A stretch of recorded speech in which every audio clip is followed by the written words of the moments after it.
I want you to imagine this scene for a moment. A United States general is standing before reporters, maps of the South China Sea behind him, red arrows drawn across disputed waters. He doesn't raise his voice. He doesn't need to. His words are simple but powerful.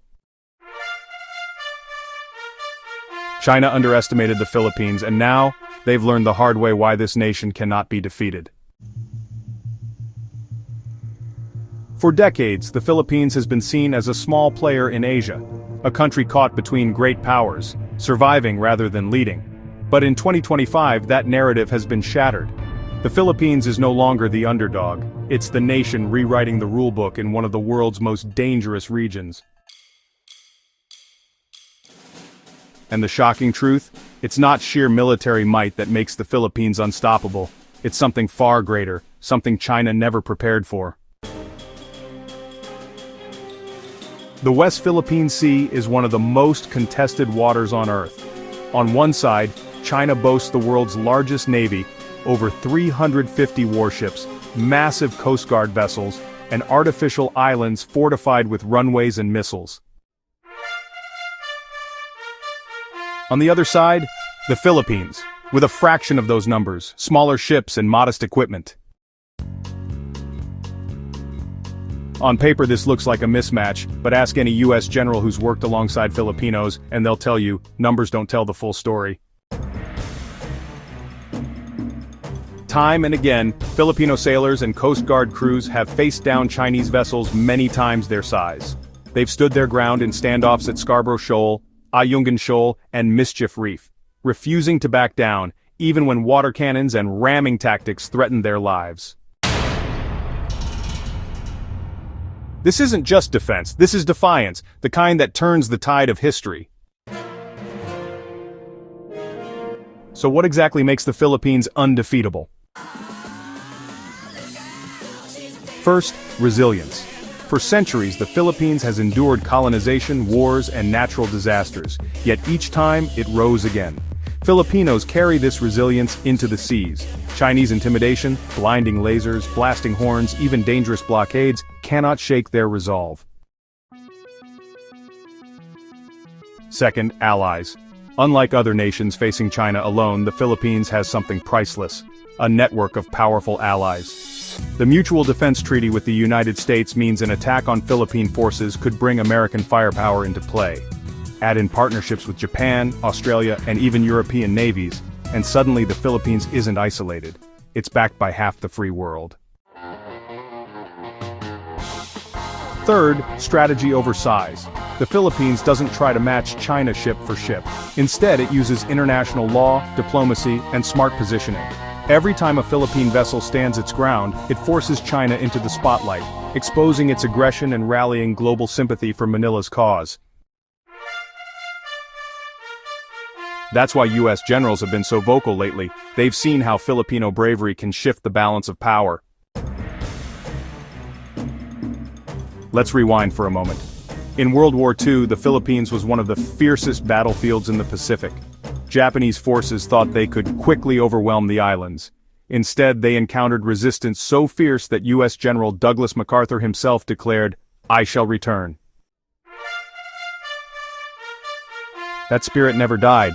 It lives on today in the sailors who patrol tiny wooden boats against steel giants. China thought it could push the Philippines aside with intimidation and sheer size. Instead, it awakened the same indomitable spirit that has defined the Filipino people for centuries. This brings us to America's role. For Washington, the Philippines isn't just another ally. It's the front line of freedom in Asia. US generals have repeatedly warned China that the Philippines is not to be underestimated. In joint exercises like Balikatan, one of the largest military drills in Asia, American and Filipino forces train side by side, simulating scenarios from island defense to missile interception. And each year, United States commanders leave with the same impression. Filipino troops may not have the flashiest gear, but they have unmatched determination.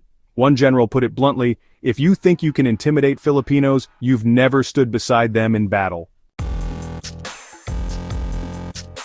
China assumed the Philippines would fold under pressure, that Filipinos would choose silence over confrontation. But every time China blocked a supply ship at Ayungin Shoal, Filipino sailors came back.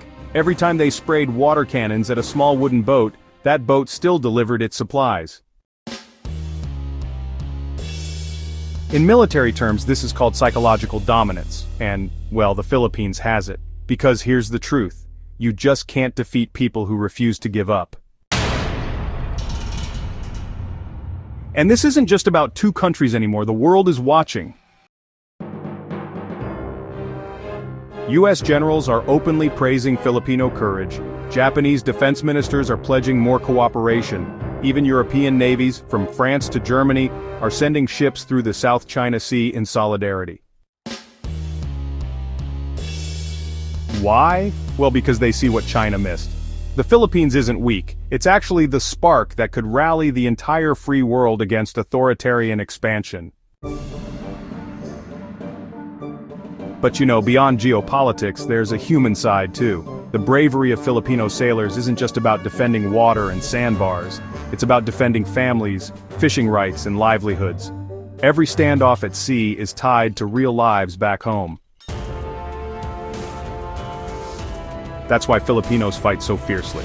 Not for pride alone, but for survival, for dignity, and for the generations that will come after. And honestly, that's something no navy, no matter how big, can take away. So, when a US general warns that China has, learned the hard way, what does it actually mean? It means, well, the illusion of dominance is gone. It means the world sees the truth, that courage can outweigh cannons and alliances can outweigh intimidation. And it means this, the Philippines isn't just holding the line, it's redefining it.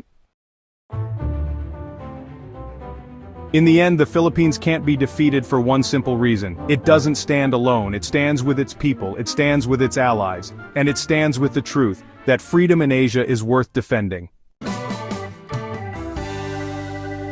China may have the bigger ships, but the Philippines has the bigger spirit. And as history has shown time and again, it's spirit, not size, that wins in the end.